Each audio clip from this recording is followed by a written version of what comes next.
दोस्तों ये वही घर है जहाँ पर 30 अप्रैल को रात में शादी थी। शादी थी, बारात यहाँ पर आई थी, बारात लौट गई। बारात किस लिए लौटी है ये आपको मालूम होना चाहिए। बारात इसलिए लौटी क्योंकि जो दूल्हे के घर वाले थे वो लोभी थे, लालची थे। उनको शादी में कार चाहिए थी, उनको दहेज चाहिए था। दहेज के नाम पर वो घर वालों से पैसे हटते थे, ऐसा उनके पिताजी का कहना है। हम चल रहे हैं, उस जगह पर पहुँचे हैं, चल के देखेंगे कि पिता ने अपनी बेटी के लिए क्या क्या दहेज की व्यवस्था की थी, क्या क्या उन्होंने दिया था। जैसा कि सुनने में आ रहा है कि 51,000 रुपये जब तिलक जाता है, 51,000 रुपये तिलक पे, उसके बाद 5 लाख रुपए कैश दिया गया था। उसके साथ साथ जितने परिवार वाले थे उनको कपड़ा दिया गया था, जिसको मेरे हिसाब से, मेरे ख्याल से मुस्लिम में बरिच्छा बोलते हैं, हिंदू में उसको तिलक बोलते हैं। हम उस घर में पहुँचे हुए हैं जो अभी आपने स्टार्टिंग में देखा। उस घर में शादी थी, दहेज इतना था कि उस घर में रखने का जगह नहीं थी। उन्होंने दहेज उठा के दूसरी जगह रखा है। आइए हम आपको दहेज दिखाएंगे कि एक पिता अपनी बेटी के लिए क्या क्या दहेज लेके आया था। सिर्फ उससे गलती क्या हुई? गलती ये हुई कि ऐन मौके पे जब बारातियों ने, या फिर कहें कि मैं दूल्हा के जो बड़े पापा थे या दूल्हा ने जब गाड़ी मांगी, तो रात के समय ये गाड़ी की व्यवस्था नहीं कर पाए, क्योंकि अगर ये गाड़ी की व्यवस्था कर लेते तो वो बारात लौट के न जाती। गाड़ी की व्यवस्था न करने की वजह से वो बारात लौट के चली गई। आप पीछे देखेंगे, ये स्टार्ट करते हैं यहाँ से। ये वॉशिंग मशीन रखी हुई है सैमसंग की।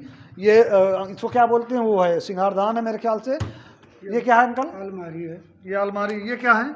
ये अलमारी पूरी एक है। अच्छा, ये पूरी अलमारी है, ये डबल डोर की अलमारी। ये एसी है। आप कैमरामैन भी आपको दिखाएंगे कि एसी भी यहाँ पर रखी गई है। ये देखिए दोस्तों, एसी, वोल्टास की एसी रखी गई है। एक पिता जब अपनी बेटी की शादी करता है तो वो हर चीज़ें देने की कोशिश करता है जो उससे बन पड़े, कि ताकि उसकी बेटी को आराम रहे। ये अंकल क्या है? फ्रीज है। ये देखिए दोस्तों, ये फ्रीज है।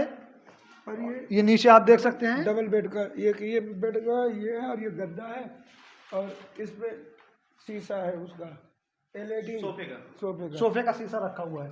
अंदर आइए और देखते हैं। अच्छा, इसमें सारे बर्तन हैं। ये सब बर्तन है, ये सब बर्तन है। इसमें दोस्तों आप देखेंगे, अभी तो ये पैक रखा हुआ है, इसमें कपड़ा है जो दिया जाता है, इसमें पूरे बर्तन हैं। ये देखिए, इसमें पूरे बर्तन रखे हुए हैं। खोल दीजिए इसको खोलिए, खोल दो। पीतल के लिए, पीतल के बर्तन तो घर पे रखते घर हैं। पे भी ये क्या है? वो दीवार में। संदूक। अच्छा, बक्सा। बक्सा ही है, बक्सा। पेटी इसको बोलते हैं यहाँ की भाषा में, पेटी। लेकिन मैंने इसको देखो भैया, ये तो किसी मतलब अलग क्वालिटी का लगा या उसको बनावट का लगा? दिल्ली से मंगवाया इसको मैंने देने के लिए जी। ये बक्सा दोस्तों आप देख लीजिए। जब इसे उठाओ, हटाओ, इसे खोल के दिखा जाए। इसे उतारो। एक बेटी का पिता जब अपनी बेटी को देने पे आता है तो वो दुनिया की तमाम खुशियाँ, तमाम चीज़ें देने के लिए तैयार रहता है। आइए अंदर देखते हैं। तब तक एक लोग जाइए चाबी लेके आइए। अंकल आइए अंदर देखते हैं और क्या। एक लोग तब तक जाकर चाबी लेके आइए। ये दोस्तों आप देख सकते हैं, ये सोफ़ा है। सोफे के साथ साथ यहाँ पर आपको टेबल मिलेगी, उसके साथ साथ यहाँ पर स्टूल है बैठने के लिए। कमी कहाँ रह गई? कमी सिर्फ वही एक रह गई कि जब रात के समय दूल्हा कार मांगता है, दूल्हे के घर वाले कार मांगते हैं, तो रात के 11-12 बजे। अंकल क्या समय रहा होगा जब ये 5 बजे सुबह 5 बजे जी सर, उन्होंने कार मांगी? हाँ, लड़के ने, अगर लड़के का इशारा पूरा रहा, काम कर रहा था उसके बड़े पिता, और वो काम कर रहे थे बड़े पिता, और इशारा दूल्हे का था। अच्छा अंकल, शादी आपने तय की, तिलक पे 51,000 कितना चढ़ाए थे, 5 लाख रुपए कैश दिया आपने। फिर जब मुझसे बच्चे ने कहने लगा तो हमने कहा सारी गलती आपकी है, अगर इसको हटा दो तो मैं तुम्हारा फेरे करवा दूँ। तो उसको हटाया भी नहीं, क्योंकि सबकी षड्यंत्र था भैया, मैं षड्यंत्र में फंसा। दूल्हा बोल नहीं रहा था? दूल्हे का ही पूरा षड्यंत्र था, पूरा दूल्हे का षड्यंत्र था। अच्छा, शादी जब कैंसिल हो गई, वो लोग चले गए, उसके बाद उसने फ़ोन किया था बेटी के पास? जी, बेटी के पास फ़ोन किया था, मेरे पास नहीं। फ़ोन करके क्या कहा? झूठी, वही केवल कि हाँ बहुत ममता दिखा रहा था कि नहीं शादी करवाओगे तो हम जान दे देंगे। ये सब होने के बावजूद? हाँ, केवल झूठ। तो पूछा नहीं गया उससे कि उस दिन क्या हुआ था, जब क्यों नहीं बोले उस दिन? अब बात होती तब पूछता ना भैया, मेरे से तो बात ही नहीं हुई। हमने उससे यहाँ तक कहा था कि तू बोल एक बार कि जो कुछ भी है ठीक है, अब हटाओ, शादी करवाओ, और उसके बाद विदाई करवाओ। हम तुरंत शादी करवा के विदाई कर। कुछ नहीं बोला? कुछ नहीं बोला। उसका पूरा षड्यंत्र उसी का था, लड़के का ही था पूरा षड्यंत्र, लड़के का और लड़के की माँ का। हाँ, वो तो मोहरा बनाया गया है मनोज। वो बोल रहा था लेकिन करवा रहा था दूल्हा और दूल्हे की माँ।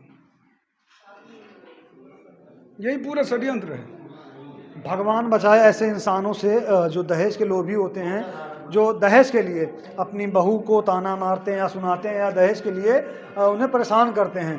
ताज़ा मामला सुल्तानपुर का है दोस्तों। 30 अप्रैल को यहाँ पर रात में बारात आती है, जिसमें दूल्हे व उसके घर वालों द्वारा कार मांगी जाती है, स्विफ्ट कार मांगी जाती है।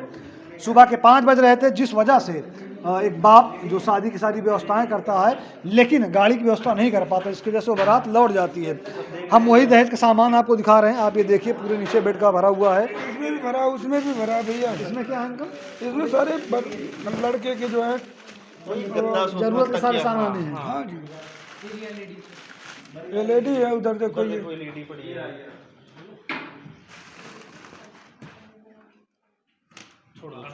दोस्तों आप देखिए, देख के सुनिए और समझिए गौर से कि कोई बाप, जैसा मैंने अभी लास्ट में बताया, कोई बाप जब देने पे आता अपनी बेटी की खुशी के लिए, तो वो सोचता है कि वो दुनिया जहान की सारी नेमतें, सारी चीज़ें दे दे।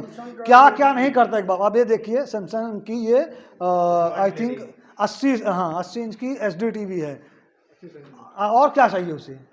मतलब बाप और क्या करे, क्या करे बाप? होता नहीं है कि गुस्से में मतलब शब्द नहीं निकलते हैं कि कैसी मानसिकता है लोगों की। कुछ लोग ऐसे, सबको नहीं कहूँगा, कुछ लोग ऐसे भी पड़े हैं जो बोलते हैं सीधा कि हमें दहेज नहीं चाहिए, हमें जो लड़की मिले या जिसके घर में शादी हो वो घर परिवार अच्छा मिले, वो घर वाले अच्छे मिले, दहेज से नहीं मतलब। लेकिन कुछ लोग ऐसे भी होते हैं जो 2023 में रिश्ता तय हुआ, 2 साल तक रिश्ता चला, उसके बाद जिस दिन बारात आती है, जिस दिन तिलक चढ़ता है, उसी दिन से वो अपना रूप दिखाना चालू करते हैं।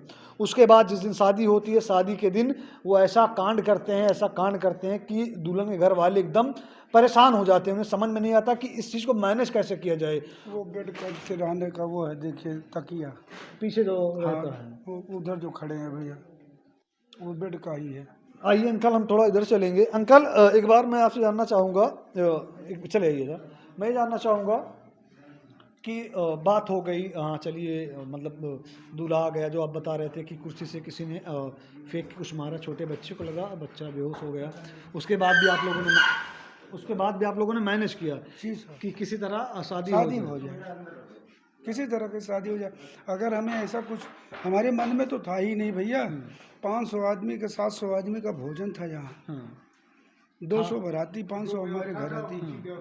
ऐसी व्यवस्था आपको मैं देखना जब वीडियो बनेगी, ऐसा प्रोग्राम दुनिया अपने बच्ची की शादी में सभी लोग करते हैं, लेकिन मैं 8 प्रकार की तो सब्जी बनवाया था। जो मतलब इतना आपसे हो सका आपने 8 प्रकार की सब्जी बनवाया था, 2 प्रकार की दाल बनवाया था साहब। ऐसा भोजन दिया था। वहाँ से मुजफ्फरनगर से कारीगर बुलवा करके, किनको जो है लोग कहें बेटी की शादी में कोई कमी ना हो, लेकिन उन्होंने हमारी इज्जत था, लेकिन ये लालच के लोग ही नाश कर दिए जिंदगी हमारा। हम शर्म बस मोहल्ले में नहीं जा पा रहे, गांव में नहीं जा पा रहे। अंकल हो सकता है मैं आपसे मतलब छोटी मुँह बड़ी बात लगे, मैं तो हूँ आपसे बहुत ज़्यादा छोटा, आपके बेटे की उम्र का हूँ, लेकिन एक बात बोलूँगा कि जो हो गया मेरे हिसाब से, नहीं अब मतलब इंसान बर्दाश्त नहीं कर पाता है, लेकिन मैं आपसे मतलब निवेदन करूँगा, जो हो गया आप हो गए, जितना आप परेशान है इससे ज़्यादा वो लड़की, वो बेटी परेशान होगी जिसके साथ ये हुआ है। उसके भी दिमाग में चल रहा होगा कि हम सहेलियों क्या बोलेंगे, बहनों को या घर में मतलब क्या बोलेंगे, क्या हुआ था। इसको आप एक बुरा सपना समझिए, भूल जाइए, इससे मूव ऑन हो जाइए, क्योंकि अगर ये चीज़ें दिमाग में चलती रहेंगी ये परेशान करेंगी। भूलना तो मतलब मुश्किल है, लेकिन मैं छोटा होकर आपसे बोल रहा हूँ कि अब से निवेदन कर रहा हूँ, हाँ जो हो सके उनके ऊपर कार्रवाई कीजिए, जो दहेज के लोभी हैं। देखिए, कार्रवाई के लिए जो कार्रवाई होगी वो पुलिस करेगी, हम तो कर नहीं पाएंगे जी। अब पुलिस की जहाँ तक बात है, अंजू मिश्रा जो आपकी थाना अध्यक्ष हैं, उन्होंने मुझे ये कहा कि आप टेंशन मत लीजिए, आश्वासन दिया उन्होंने पूरा। लेकिन और जो यहाँ पर आते हैं वो ढंग से बात नहीं करे। कौन आता है? और एक दरोगा साहब आए थे यहाँ गाड़ी दिलवाने के लिए, हम लोग कुछ बोले तो तड़क करके बोले, और उन लोग को बोले तो बड़े प्यार से उनसे बोले। हमें ये नहीं समझ में आया, हमारा ही जो है अपमान हुआ, हमारा ही नुकसान हुआ, हमारी बेटी के साथ भी इतना बड़ा विश्वासघात किया गया, और हम ही को ही धमका दिया जाता है, और उन लोगों को जो चोर है, जो बेईमान है, जो धोखेबाज है, उसी का सम्मान है। ये क्या न्याय हो रहा है? मतलब घटना आपके साथ हुई, प्रॉब्लम आपके साथ हुई, परेशान आप हुए, लेकिन जो आ रहे थे आपके बताने के मुताबिक जो यहाँ पे आए थे वो आपका साथ ना देके या मामले को समझा कर ना कर आपको डपट के बात कर रहे थे, उनसे नॉर्मली बात कर रहे थे। हमारी तरफ से कोई भी ये हुआ कि ये गाड़ी लेकर के जा रहा है, इसके ड्राइविंग लाइसेंस दे दो। हाँ, जो ड्राइवर मतलब जो गाड़ी लेके जा जो रहा था। ड्राइवर लेकर के जा रहा है गाड़ी, तो उसने कहा मैं नहीं देता। तो जो दरोगा साहब थे उसका जो है आईडी फेंक करके कहा कुछ नहीं मिलेगा, भागो यहाँ से, नहीं ले जा रहे गाड़ी, छोड़ दो ये गाड़ी, हम अपने हिसाब से गाड़ी ले जाएंगे, फिर हम अपने ढंग से गाड़ी ले जाएंगे। ये पुलिस वाले बोल रहे हैं। पुलिस वाले बोले इस तरह का आपने जाके उनके सीनियर से शिकायत नहीं किया, बताया नहीं? नहीं, अभी मैं गया ही नहीं। मैं अपना बैठा हूँ, उनका इंतजार कर रहा हूँ, मैडम जी का, कि मैडम जी हमारे साथ इंसाफ करेंगी, हमें विश्वास है। वो महिला बढ़िया, वो महिला बढ़िया बात कर रही है अभी तक, और अंदर क्या है, किसके अंदर क्या है हम ये नहीं जानते, लेकिन जब भी मैं गया हूँ उन्होंने पूर्ण रूप से नहीं, मुझे इनका संतुष्ट इंसाफ मिलेगा। अगर आपके साथ गलत हुआ है जी। अगर आपके साथ गलत हुआ है तो हमारी कानून व्यवस्था आपको इंसाफ दिलाएगी, शासन प्रशासन आपको इंसाफ दिलाएगा। आइए हम बाहर चलते हैं थोड़ी देर के लिए, और बाहर आपको दिखाएंगे। और पीछे जो घर है, जैसा कि मैंने स्टार्टिंग में ही बताया, पीछे वही घर है जिस घर में 30 तारीख को बारात आई थी, जिस घर में बारात आई थी और जिस घर में ये घटना घटी है, ये हादसा हुआ है। ये अंकल जी हैं, यहाँ पे रहते नहीं है, रहते हैं मुजफ्फरनगर में, वहाँ पे काम करते हैं। इनकी जन्मभूमि ये है, कर्मभूमि इनकी, इनके बच्चों की, इनकी कर्मभूमि और इनके बच्चों की जन्म और कर्मभूमि दोनों मुजफ्फरनगर है। ये वहाँ से आए थे अपने परिवार के बीच, अपने खानदान के बीच, यहाँ से शादी करने के लिए।